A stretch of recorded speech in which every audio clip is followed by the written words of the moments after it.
Electric gun दुनिया की सबसे शक्तिशाली गन में से एक होती है। यदि हम इसकी तुलना करें दुनिया की सबसे पावरफुल कन्वेंशनल गन जैसे नेवल 5 इंच MK45 कैनन से करें तो इसकी गोली की फायरिंग स्पीड 3000 किलोमीटर पर सेकंड होती है और इसकी फायरिंग रेंज 37 किलोमीटर तक होती है।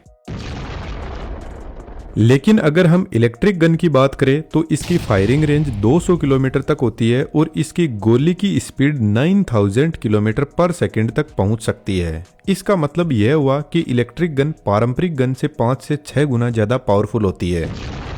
हम इलेक्ट्रिक गन को तो डिटेल में समझेंगे ही, लेकिन आज के समय में हमारे पास में एक और अनोखी गन है जिसमें कोई गोली इस्तेमाल नहीं होती है। इस गन में हवा ही प्रोजेक्टाइल का काम करती है और इसे वोर्टेक्स कैनन कहा जाता है। प्रोजेक्टाइल को हम साधारण भाषा में कार्ट्रिज या बंदूक की गोली भी बोलते हैं। वोर्टेक्स कैनन की इंजीनियरिंग बहुत ही सिंपल है। इसमें एक लंबी कैनन होती है जिसे नोजल भी कहा जाता है और इसके पीछे कंबस्शन चेंबर होता है। इस कैनन की सबसे खास बात यह है कि इसे किसी कार्ट्रिज या प्रोजेक्टाइल की जरूरत ही नहीं पड़ती है। यहाँ एयर प्रेशर को ही प्रोजेक्टाइल की तरह उपयोग किया जाता है। कैनन के पीछे 2 सिलेंडर होते हैं, एक में प्रोपेन गैस होती है और दूसरे में ऑक्सीजन गैस भरी रहती है। जब कैनन को फायर करना होता है तो ऑक्सीजन और प्रोपेन को कंबस्शन चेंबर में भेजा जाता है। कंबस्शन चेंबर में नोजल लगे रहते हैं जो इन गैसों को स्प्रे करते हैं, जिससे प्रोपेन और ऑक्सीजन मिक्स हो जाती है। अब प्रोपेन एक अत्यधिक ज्वलनशील गैस होती है और ऑक्सीजन की मौजूदगी में यह विस्फोट के लिए तैयार हो जाती है।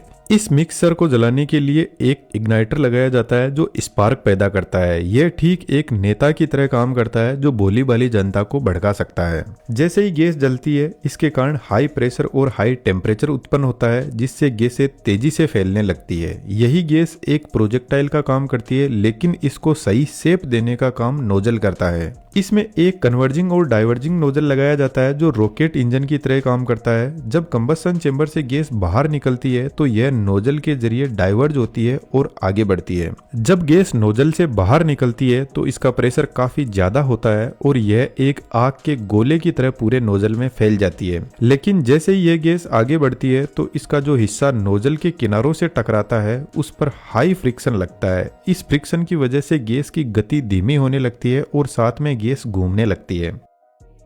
जैसे जैसे गैस आगे बढ़ती है सेंटर की गैस किनारों की तरफ चली जाती है और घूमते हुए आगे बढ़ती है। लेकिन जब सेंटर की गैस किनारों तक पहुंचती है तो वहां वैक्यूम क्रिएट होता है। इसकी वजह से लो प्रेशर पैदा होता है जो बाहर से हवा को अंदर की तरफ खींचता है। इसका नतीजा यह होता है कि हाई हीटेड गैस बाहर निकलती है और बाहर की ठंडी हवा अंदर जाती है। जब हाई हीटेड गैस नोजल से बाहर निकलती है तो यह डोनट शेप में घूमते हुए आगे बढ़ती है। इस वोर्टेक्स की स्पीड 175 किलोमीटर पर आवर होती है और इसकी सक्सेसफुल रेंज 100 मीटर होती है।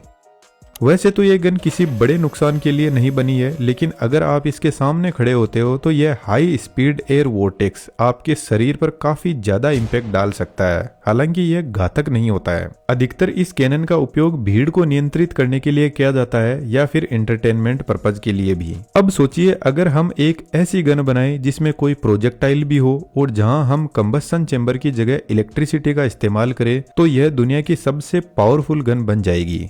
अगर आप इस चैनल के रेगुलर व्यूअर हो तो इसकी वर्किंग प्रिंसिपल आपके लिए समझना बहुत आसान होगा। अगर हम एक सिंपल मैग्नेट को देखें तो इसके चारों ओर इसका मैग्नेटिक फील्ड मौजूद होता है जिसकी डायरेक्शन नॉर्थ पोल से साउथ पोल की तरफ होती है, लेकिन यह फिक्स्ड होता है। अब अगर हमें किसी वायर में भी मैग्नेटिक फील्ड चाहिए तो उसमें हम करंट पास करते हैं। जैसे ही करंट फ्लो होगा तो उस वायर के चारों ओर मैग्नेटिक फील्ड जनरेट होगा। अब यहाँ से आपको थोड़ा ध्यान बढ़ाना होगा। दोस्तों अगर सच कहूँ तो हमारा देश आर्टिफिशियल इंटेलिजेंस की रेस में काफी पीछे रह गया है। यही वजह है कि हमारे पास स्किल की हमेशा कमी बनी रहती है। हम इस स्थिति को पूरी तरह तो नहीं बदल सकते, लेकिन हम एक AI मास्टर क्लास ऑर्गेनाइज कर रहे हैं जहां आप AI और चैट GPT टूल को पूरी तरह और प्रैक्टिकल एग्जाम्पल के साथ सीख पाएंगे। इस क्लास में हम AI को school life, college life, social media content strategy, business development और कई अन्य सेक्टर में प्रोडक्टिविटी बढ़ाने के लिए कैसे इस्तेमाल करें, इसे गहराई से समझेंगे।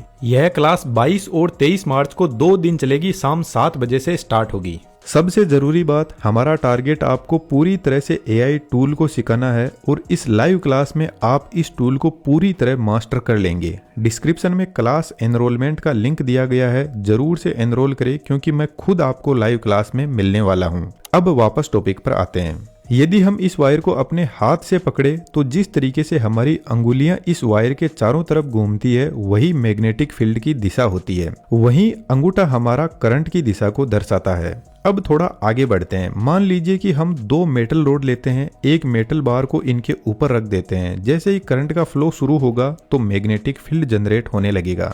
अगर हम पहले सीखे गए सिद्धांत को लागू करें तो तीनों रोड के अंदर मैग्नेटिक फील्ड की दिशा कुछ इस प्रकार होगी कि तीनों ही वायर का मैग्नेटिक फील्ड ऊपर की दिशा में होगा। अब यहाँ पर हमारे पास में एक पावरफुल नियम आता है जिसे फ्लेमिंग का लेफ्ट हैंड रूल कहा जाता है। इस नियम के अनुसार यदि हम अपने बाएं हाथ को एक विशेष स्थिति में सेट करें तो फोर फिंगर मैग्नेटिक फील्ड की दिशा को दर्शाती है, मिडिल फिंगर करंट की दिशा को दिखाती है, थंब फोर्स की दिशा को दर्शाता है। अब यदि हमारे पहले नियम के अनुसार तीनों रोड्स में मैग्नेटिक फील्ड की दिशा ऊपर की ओर है तो हमें अपनी फोर फिंगर को ऊपर की ओर रखना होगा क्योंकि यह मैग्नेटिक फील्ड की दिशा है। मिडिल फिंगर करंट की दिशा को दर्शाएगी। सबसे महत्वपूर्ण बात, थंब उस फोर्स की दिशा को बताएगा जो इस केस में आगे की ओर होगा। अब हम हमारी इलेक्ट्रिक गन यानी रेल गन की ओर बढ़ते हैं। इस गन के लिए दो रेल्स बनाई जाती है और इसी कारण इसे रेल गन कहा जाता है। इन दोनों रेल के बीच में प्रोजेक्टाइल सेट किया जाता है। जैसे ही हम सप्लाई ऑन करते हैं तो प्रोजेक्टाइल इन रेल के बीच में कनेक्शन बनाता है जिससे करंट का फ्लो होता है। हमने पहले देखा कि मैग्नेटिक फील्ड की डायरेक्शन ऊपर की ओर होगी और फ्लेमिंग के लेफ्ट हैंड रूल के अनुसार फोर्स की डायरेक्शन आगे की ओर होगी। तो जैसे ही करंट फ्लो होगा तो प्रोजेक्टाइल पर फोर्स लगेगा और वह तेजी से आगे बढ़ने लगेगा। रेलगन में सबसे महत्वपूर्ण बात यह है कि जैसे जैसे वोल्टेज बढ़ेगा प्रोजेक्टाइल पर लगने वाला फोर्स भी बढ़ेगा। इसके अलावा अगर हम रेल्स की लंबाई बढ़ाते हैं तो यह गन और ज्यादा ताकतवर हो जाती है। इसका परिणाम यह होता है कि हम इस गन से 9000 किलोमीटर पर सेकेंड की स्पीड से प्रोजेक्टाइल फायर कर सकते हैं जो 200 किलोमीटर दूर तक एकदम सटीक निशाना लगा सकता है। अब आप सोच रहे होंगे कि यह कितनी पावरफुल और सिंपल गन है, लेकिन अब सच्चाई सुनिए। असल में यह रेलगन प्रोजेक्टाइल को लाइट की स्पीड से आगे बढ़ाना चाहती है, लेकिन हमें सिर्फ 9000 किलोमीटर पर सेकंड की स्पीड ही मिलती है। इसका सबसे बड़ा कारण पावर की जरूरत है। अमेरिकी नौसेना ने इस गन का उपयोग किया था, इसलिए 2021 में इसे बंद कर दिया क्योंकि यह बहुत ज्यादा इलेक्ट्रिसिटी की मांग करती है। एक सिंगल शॉट फायर करने के लिए 25 मेगावाट इलेक्ट्रिसिटी की जरूरत होती है जो कि 20,000 घरों में बिजली देने के बराबर है। अब इस गन को इतनी भारी इलेक्ट्रिसिटी की लगातार जरूरत नहीं होती है, बल्कि यह सिर्फ 1 सेकंड के लिए ज्यादा पावर लेती है सिर्फ फायरिंग के टाइम। लेकिन इतनी हाई डिमांड को पूरा करना आसान नहीं है। इस समस्या का समाधान निकालने के लिए कैपेसिटर बैंक बनाए गए। कैपेसिटर की खासियत होती है कि यह एनर्जी को स्टोर करके रखते हैं, इसलिए धीरे धीरे कैपेसिटर चार्ज होते हैं और जब पूरी तरह चार्ज हो जाते हैं तब इनकी पूरी पावर एक साथ में फायरिंग के समय इस्तेमाल की जाती है। लेकिन यहाँ एक प्रॉब्लम और आती है। कैपेसिटर को चार्ज होने में समय लगता है जिसकी वजह से गन की फायरिंग स्पीड कम हो जाती है। इसका मतलब यह हुआ कि यह गन 1 मिनट में सिर्फ 10 राउंड फायर कर सकती है। अब प्रोजेक्टाइल को लाइट की स्पीड तक पहुंचाने के लिए मैं इमेजिन ही नहीं कर सकता कि इसको कितनी पावर चाहिए, जो अभी के समय में संभव नहीं है। अब हम दूसरी समस्या पर आते हैं। इस गन का प्रोजेक्टाइल किसी भी प्रकार के पेलोड या विस्फोटक को कैरी नहीं कर सकता क्योंकि इसकी आरंभिक गति अत्यधिक अधिक होती है। बहुत सारे विस्फोटक इतनी अत्यधिक दबाव और गति को सहन नहीं कर सकते और इतनी उच्च गति पर वह तुरंत ही विस्फोट कर सकते हैं, जिससे गन का पूरा उद्देश्य ही विफल हो सकता है। हालांकि इसकी हाई स्पीड का हमें एक बड़ा फायदा भी मिलता है। इस गन से फायरिंग किया गया प्रोजेक्टाइल इतनी अधिक काइनेटिक एनर्जी धारण करता है कि जब यह किसी वस्तु से टकराता है तो इसकी ऊर्जा इतनी ज्यादा होती है कि यह केवल इम्पैक्ट से ही एक जबरदस्त विस्फोट उत्पन्न कर सकता है बिना किसी भारी विस्फोट के।